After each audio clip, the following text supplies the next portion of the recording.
Hello students, आज हम बात करने वाले हैं एक फैसिनेटिंग टॉपिक के बारे में जो है इंडस्ट्रीज़।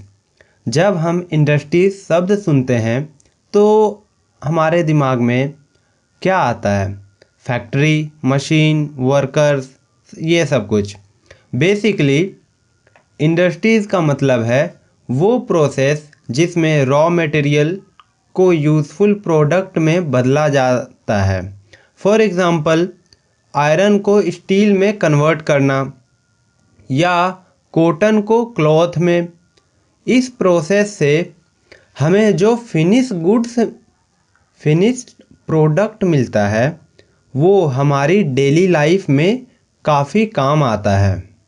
तो जैसा कि आपको पता होगा, ये एक वन शॉट रिवीजन वीडियो है। इसे हम लोग 13 भाग में डिवाइड करके पढ़ने वाले हैं, जिसमें से पहला है इंडस्ट्रीज़ सेकेंडरी एक्टिविटीज़, दूसरा classification of industries raw material, तीसरा होगा क्लासिफिकेशन ऑफ इंडस्ट्रीज़ साइज़, चौथा क्लासिफिकेशन ऑफ इंडस्ट्रीज़ ओनरशिप, पांचवा factor affecting location of industries, छठा होगा इंडस्ट्रियल सिस्टम, सातवां इंडस्ट्रियल रीजन, आठवां इंडस्ट्रियल डिज़ास्टर, जिसमें नौवां होगा डिस्ट्रीब्यूशन ऑफ मेजर इंडस्ट्रीज़, दसवां iron and steel industry Jamshedpur and Pittsburgh,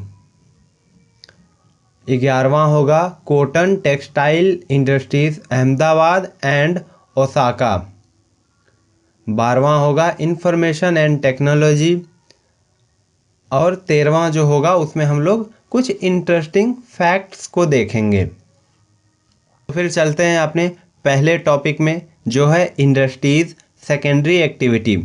आप लोगों ने प्राइमरी एक्टिविटी के बारे में सुना होगा, लाइक फार्मिंग, फिशिंग, माइनिंग, लेकिन इंडस्ट्रीज़ सेकेंडरी एक्टिविटी में आते हैं। क्यों?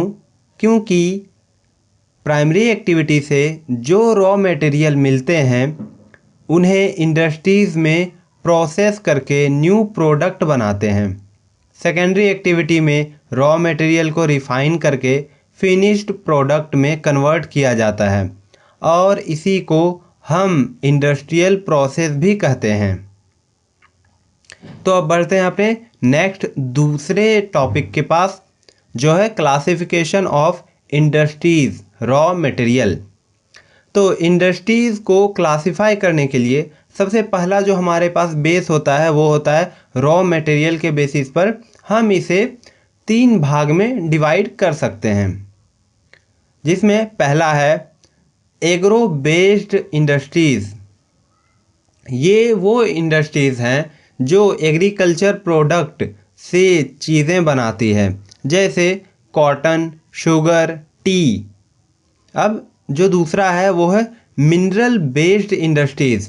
इन इंडस्ट्रीज़ में minerals like iron, bauxite use किया जाता है, तो इसे यूज़ करके एल्युमिनियम और स्टील का निर्माण किया जाता है। तीसरा है मरीन बेस्ड इंडस्ट्रीज़। अब ये इंडस्ट्रीज़ सी रिसोर्स का यूज़ करती है, जैसे फिश प्रोसेसिंग। अब बढ़ते हैं अपने नेक्स्ट टॉपिक, जो है तीसरा क्लासिफिकेशन ऑफ इंडस्ट्रीज़। अब इंडस्ट्रीज़ को साइज के बेसिस पर डिवाइड किया जाता है। पहला स्मॉल स्केल इंडस्ट्रीज़, छोटी इंडस्ट्रीज़ जिसमें कम वर्कर्स और कम मशीनें होती है, जैसे हैंडलूम, स्मॉल फर्नीचर मेकिंग, इस तरह की इंडस्ट्रीज़। दूसरा होता है लार्ज स्केल इंडस्ट्रीज़। ये बड़ी इंडस्ट्रीज़ होती हैं जिसमें लार्ज मशीन्स और बहुत सारे मेन पावर का यूज़ किया जाता है, जैसे iron and steel industries, automobile industries.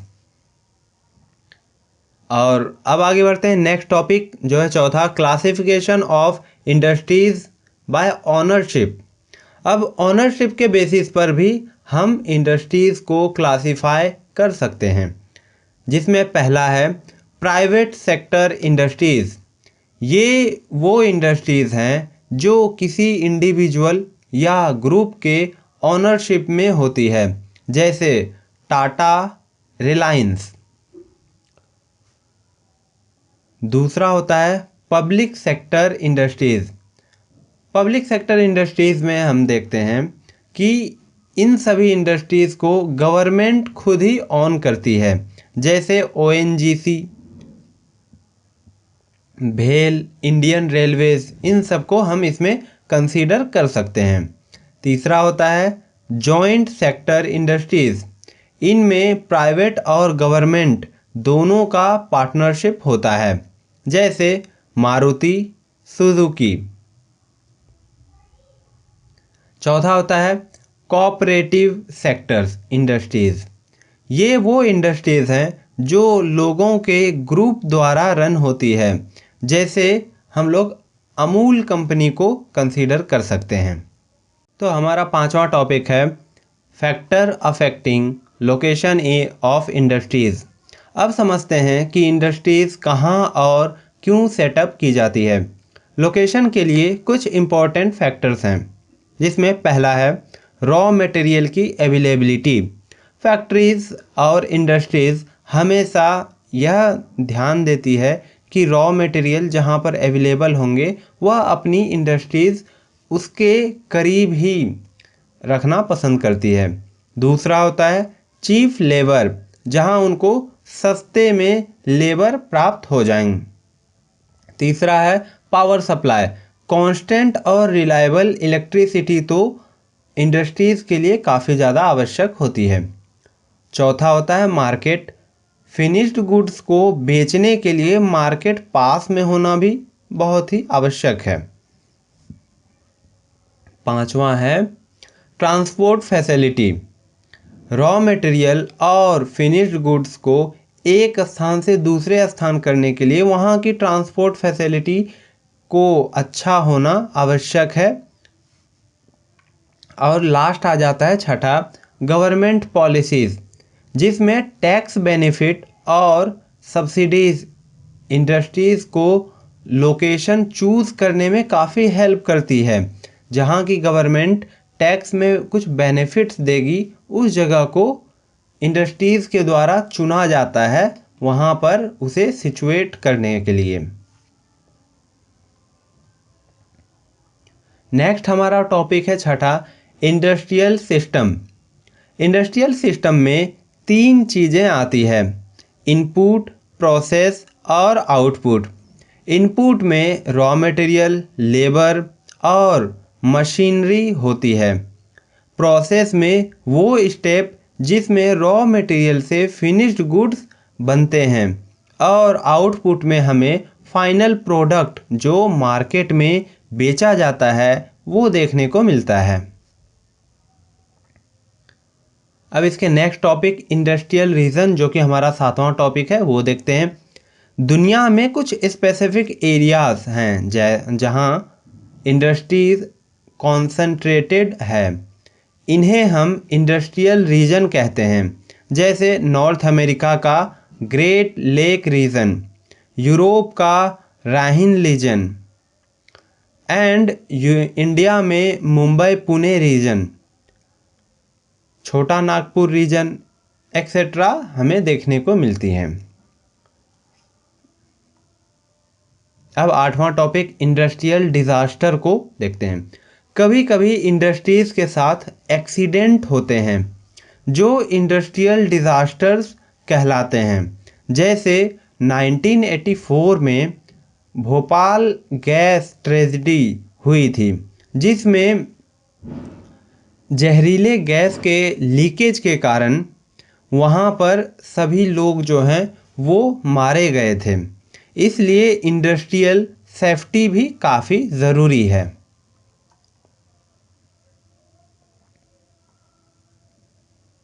इसका नेक्स्ट टॉपिक जो है डिस्ट्रीब्यूशन ऑफ मेजर इंडस्ट्रीज़, वो अब देखते हैं। दुनिया भर में कुछ मेजर इंडस्ट्रीज़ कॉन्सेंट्रेटेड हैं। For example iron and steel industries, जो आपको जमशेदपुर में देखने को मिलता है और पिट्सबर्ग में। कॉटन टेक्सटाइल इंडस्ट्रीज़ जो अहमदाबाद और ओसाका में हमें देखने को मिलता है। और बात करें इंफॉर्मेशन एंड टेक्नोलॉजी की तो ये हमें बेंगलुरु में और सिलिकॉन वैली में देखने को मिलता है। बढ़ते हैं अपने नेक्स्ट 10वें टॉपिक पर, जो कि है iron and steel industries, Jamshedpur and Pittsburgh. India में जमशेदपुर एक major iron and steel hub है। वहाँ टाटा स्टील कंपनी लोकेटेड है। यूएस में पिट्सबर्ग भी स्टील के लिए फेमस है। जमशेदपुर में सूबे का आयरन और मैग्नीशियम आयरन रिसोर्स और पावर सप्लाई इजीली अवेलेबल है। पिट्सबर्ग में भी आयरन रिसोर्सेज नियर बाय हैं और पावर सप्लाई काफ़ी स्ट्रॉन्ग है। अब अपने 11वें टॉपिक जो कि है कॉटन टेक्सटाइल इंडस्ट्रीज़ अहमदाबाद और ओसाका, इसे देखते हैं। इंडिया में अहमदाबाद को मैनचेस्टर ऑफ इंडिया कहा जाता है बिकॉज़ कॉटन इंडस्ट्री में ये काफ़ी आगे है। जापान का ओसाका भी टेक्सटाइल इंडस्ट्री के लिए काफ़ी फेमस है और ये ऐसे में कॉटन टेक्सटाइल इंडस्ट्रीज़ का एक बड़ा हब है। अब अपने 12वें टॉपिक इंफॉर्मेशन एंड टेक्नोलॉजी की ओर बढ़ते हैं। आईटी इंडस्ट्रीज़ आज के टाइम में बहुत इम्पोर्टेंट है।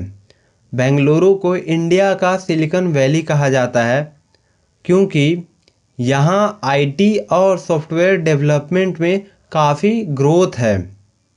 बढ़ते हैं अपने चैप्टर के लास्ट टॉपिक जो है इंटरेस्टिंग फैक्ट, जिसमें पहला फैक्ट हम लोग देखते हैं। क्या आपको पता है टाटा स्टील इंडिया का सबसे पुराना स्टील प्लांट कब का है? तो इसका आंसर होगा 1907 में। हम लोग यह देखते हैं कि इनका पहला स्टील प्लांट सेटअप किया गया था। वहीं दूसरा है अहमदाबाद में टेक्सटाइल इंडस्ट्री काफ़ी पहले ब्रिटिशर्स के टाइम में यह इसकी शुरुआत की गई थी। मतलब आप यह समझ सकते हैं कि यह अहमदाबाद में टेक्सटाइल इंडस्ट्रीज़ कितना अधिक पुराना है। वहीं तीसरा फैक्ट है बेंगलुरु के आईटी सेक्टर में पूरे दुनिया के टैलेंटेड लोग काम करते हैं।